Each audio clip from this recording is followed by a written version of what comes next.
সাকিব আল হাসানের সাথে প্রেমের সম্পর্ক নিয়ে সরাসরি মুখ খুললেন নাফিসা কামাল। গতকাল এক সংবাদ সম্মেলনে নাফিসা কামালকে দেখা যায় সাকিব আল হাসান ও তাদের সম্পর্ক নিয়ে কথা বলতে। সেখানে নাফিসা কামাল জানায়, সাকিব আল হাসানের সাথে আমার কী সম্পর্ক রয়েছে সেটা খুব শীঘ্রই মিডিয়ায় জানানো হবে। এখন কিছু বলতে পারছি না, খুব শীঘ্রই ভক্তদের সারপ্রাইজ দেব।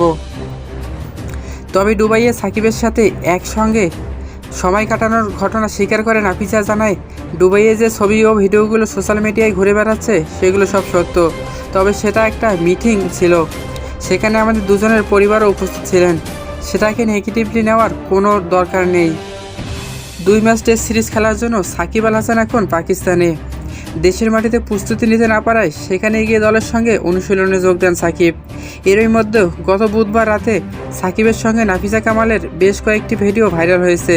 সামাজিক যোগাযোগ মাধ্যমে ছড়িয়ে পড়া ভিডিওগুলোতে নাফিসার সঙ্গে সাকিবকে হোটেলে দেখা যায়। সেখানে দেখা গিয়েছে দুজনে একসাথে ঘুরছেন, কফি খাচ্ছেন এবং কিছু ভিডিও সামাজিক যোগাযোগ মাধ্যমে রাতারাতি ছড়িয়ে পড়ে। এতে নেটিজেনদের কারো কারো দাবি সাকিবের সঙ্গে বিশেষ করে সম্পর্ক থাকতে পারে নাফিসা কামালের। বলা হচ্ছে নাফিসা এবং সাকিবের গোপন সম্পর্কের কথা শেষে জানতো, সব জেনেও তিনি চুপ করেছিলেন। সাকিব আল হাসান খেলার মাঠে ব্যাট বয় হিসেবে পরিচিত, এবার ঘরের মাঠেও ব্যাট বয় হিসাবে খ্যাতি পেয়েছেন তিনি। তার ভক্তরা প্রশ্ন তুলতে শুরু করেছে, সুন্দরী বউ রেখে কিভাবে নাফিসা কামালের মতো একজন বয়স্ক মহিলার সাথে পরকীয়া করেন তিনি। শোনা যাচ্ছেন সাকিব আল হাসান ও নাফিসা কামালের এই সম্পর্ক দীর্ঘ 7 বছর ধরে চলছে।